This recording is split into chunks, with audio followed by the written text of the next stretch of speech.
Dear students, इस video में आप जानेंगे सीबीएसई की तरफ से जो सर्कुलर जारी किया गया है उसमें जो कैंडिडेट्स है ना जिन्होंने एलओसी फर्स्ट में अप्लाई किया वो वाले बच्चे, और जो अब क्लास 10th का जो फर्स्ट बोर्ड का जो रिजल्ट आ गया उसके बाद वो अगर अप्लाई करना चाहता है सेकंड बोर्ड के लिए तो उसके रिगार्डिंग यहाँ पे इंफॉर्मेशन दी गई है और फीस के बारे में बताया गया है।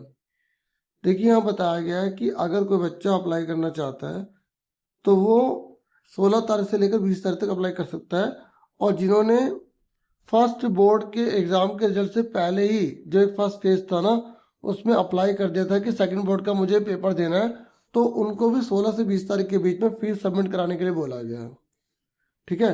और जिन्होंने फर्स्ट फेज में अप्लाई नहीं किया तो वो सेकंड फेज में अप्लाई कर सकते हैं सेकंड बोर्ड के एग्जाम देने के लिए। देखो, सेकंड बोर्ड का अगर आपको एग्जाम देना है तो आप 3 सब्जेक्ट तक दे सकते हैं। किसी भी 3 सब्जेक्ट में अगर आपको लगता है कि आपके नंबर कम आए हैं, आपको इम्प्रूवमेंट की जरूरत है या आपको जो स्ट्रीम लेनी है उस स्ट्रीम के अकॉर्डिंग आपको नंबर उतने नहीं मिल पा रहे, मैंने एक वीडियो बना दी है कितने परसेंट पे कौन सी स्ट्रीम मिलेगी।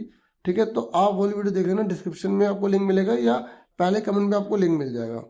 ठीक है, ये तो आप लिखकर एस स्टार्टर लिखेंगे आपको वीडियो मिल जाएगी, जो टॉपिक लिखेंगे उसके आधार पर। तो आपको बता दूं कि अगर आप 20 तारीख तक अप्लाई नहीं करते, देखो 16 से 20 अप्रैल में ही आपको फॉर्म भी फिल करना है, फीस भी सबमिट करनी है। लेकिन अगर आप 20 तारीख तक फीस सबमिट नहीं कर पाएंगे तो आपको एडिशनल जो है ना पेनल्टी देनी पड़ेगी या चार्ज आप पर लगाया जाएगा लेट फीस का। तो अगर किसी किसी का छूट जाता है तो उसको भी 2 दिन और का मौका है, 21 और 22 तारीख को। तो आप पहले ही 20 तारीख तक भर दें और ये आगे इन्फॉर्मेशन शेयर कर दें कि अगर किसी को भरना है तो वो पहले ही भर ले, नहीं तो बाद में उसको काफ़ी ज़्यादा जो है नुकसान झेलना पड़ सकता है।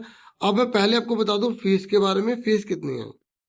देखिए यहाँ पर बता रखा है कि अगर आप क्लास 10th में अप्लाई करना चाहते हैं एक सब्जेक्ट के लिए तो 320 रुपये है, ये इंडिया की बात चल रही है। और 3 सब्जेक्ट में आप अप्लाई करेंगे तो 960 रुपये है। नेपाल में 1100 है, और अगर 3 सब्जेक्ट है तो 3300 है। किसी और कंट्री के तो 2200 रुपये एक सब्जेक्ट के हैं, तो 6600 रुपये 3 सब्जेक्ट के हैं। ठीक है, इस तरीके से यहाँ मेंशन किया गया और ऑनलाइन ही फॉर्म भरना पड़ेगा। लेकिन अगर आप 20 तारीख को नहीं भरते, 21 से 22 को भरते हैं तो आपको 2000 रुपये एक्स्ट्रा देने पड़ेंगे, कोई भी यहाँ पे कैंडिडेट हो तो। मतलब उसको ये तो पैसे देने देने हैं प्लस उसको ये 2000 एक्स्ट्रा देने। अब किसी बच्चे के मन में सवाल होगा कि सर मैं एक सब्जेक्ट के लिए अप्लाई करना चाहता हूँ तो मुझे कितने रुपए देने पड़ेंगे, तो आपको 320 रुपये देने पड़ेंगे। 2 सब्जेक्ट के लिए 320 रुपये और दे देना, तो टोटल कितना होगा, 640 होगा। तो इस तरीके से एक सब्जेक्ट के 320 है। मैं इंडिया की बात कर रहा हूँ, ठीक है, क्लास 10th में। और आगे सुनिए, यहाँ पर बता रखा है कि केवल और केवल फीस सबमिट करने का जो ऑनलाइन तरीका है, और ये सारे यहाँ पे बेस दे रखे हैं, इंडिया के लिए कौन सा है, अदर कंट्रीज के लिए कौन सा है। बाकी कोई बच्चा कहे कि भाई मैं पोस्ट कर दूंगा या मैं किसी और तरीके से फीस सबमिट करूंगा, तो ऐसा बिल्कुल नहीं चलेगा। ठीक है, आपको ऑनलाइन फॉर्म भरना है और ये ओपन हो चुकी है साइट, और 20 तारीख को रात के 12 बजे तक ही रहेगी।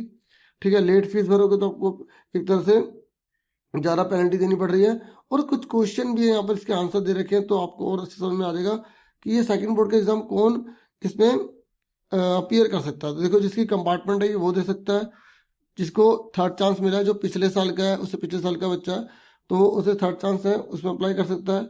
और कोई बच्चा फर्स्ट जो भी एग्जाम उन्हें दिया उसमें पास हो गया लेकिन वो इम्प्रूवमेंट चाहता है तो वो भर सकता है। ये यहाँ कहा जा रहा है कि what if my name was not submitted earlier, अगर मेरा नाम पहले सबमिट नहीं है तो क्या।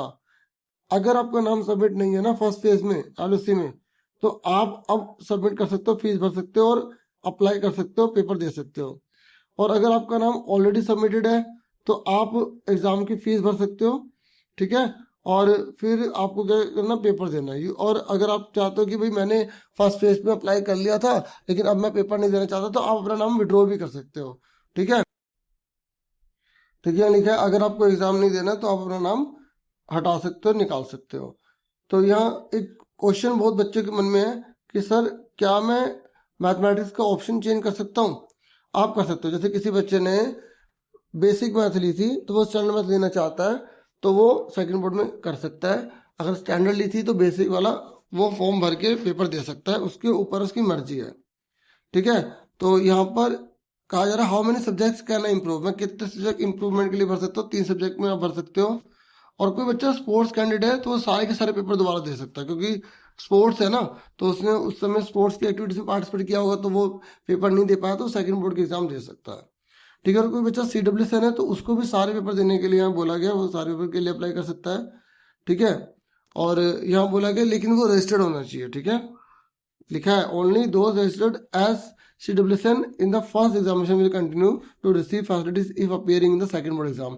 जैसे फर्स्ट बोर्ड में अपीयर कर रखा है, रजिस्टर्ड कर रखा है, वो सेकंड में भी अपीयर कर सकता है, लेकिन वो सभी सब्जेक्ट में कर सकता है।